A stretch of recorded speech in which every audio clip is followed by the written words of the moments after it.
Par contre, ce que je trouve intéressant, c'est que d'habitude, Betty, Aïcha, Céline, enfin, tu vois, il est face à l'une, il appelle les autres, etc. Ah non, elle est très concentrée, je trouve. Là, cet après-midi, moi, j'étais un petit peu plus disponible, j'aurais pu lui répondre. Tu vois, si c'était vraiment juste entendre la voix de l'adulte qui répète quelque chose. Non, là, il me donne des informations réellement, si tu veux. À toi. Voilà. Ça, moi, je sens que depuis 15 jours, il me donne des infos. Il a à cœur de me les donner. Mais le souci, c'est qu'il a besoin de les répéter tellement de fois que c'est difficile, quoi. Mais c'est clair que c'est... oui, pour m'informer, pour un enfant psychotique, je trouve quand même ça balèze. Que bon, bah écoute... Toi, Céline, Aïcha, vous connaissiez déjà l'histoire. Maintenant que je suis capable de remettre les choses un peu en ordre, Betty, il faut que je t'informe. Voilà. Et c'est lui qui est détenteur de sa propre histoire. Les 3/4 du temps, il y avait un côté un peu mythique. Et là, toutes les infos que tu as sur lui, c'est lui qui te les a données. Et il les redonne. Parce que quand il me parlait de certains enfants, alors je dis, mais alors attends, la maman c'est qui? Alors, évidemment, j'ai pas retenu.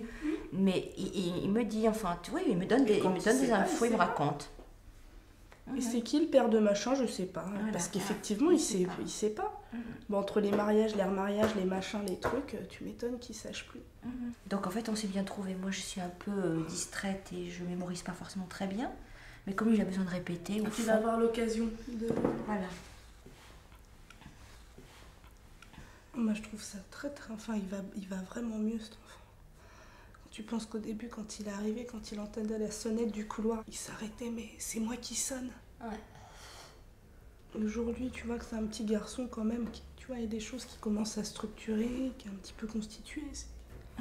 Ah, puis il a pu... De là-bas, il a fini par s'approcher, et au fait de parler, je lui dis, au fait, tu veux toujours pas faire un sapin? Ah bah si.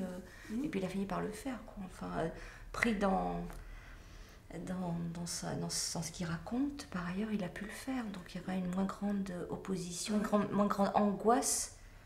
L'échange prend une valeur. Voilà. Tu vois, vraiment, il y a des échanges et il en prend des choix. Avant, quand on lui laissait des choix, c'était impossible, c'était l'opposition, il se fermait. Maintenant, il arrive un peu à... Non, mais c'est vrai que même moi, je me sens plus à l'aise, pas toujours dans cette espèce de crainte qui va clasher et que ça va être difficile de le récupérer, qu'il faut pas qu'il parte avec, et enfin, tu vois. Et que tu peux rien dire, surtout ne pas dire non, surtout ne pas poser de règles.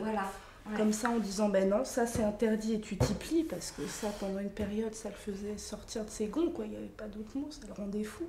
Là, maintenant, quand même, quoi. Puis il rappelle la loi aux autres. Moi, ça me surprend. Il est en train de s'approprier ça, c'est vrai. Et à quel moment il m'a nommé les Dupont et Dupont, donc les jumeaux, les semblables?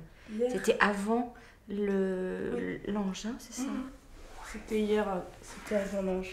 D'accord.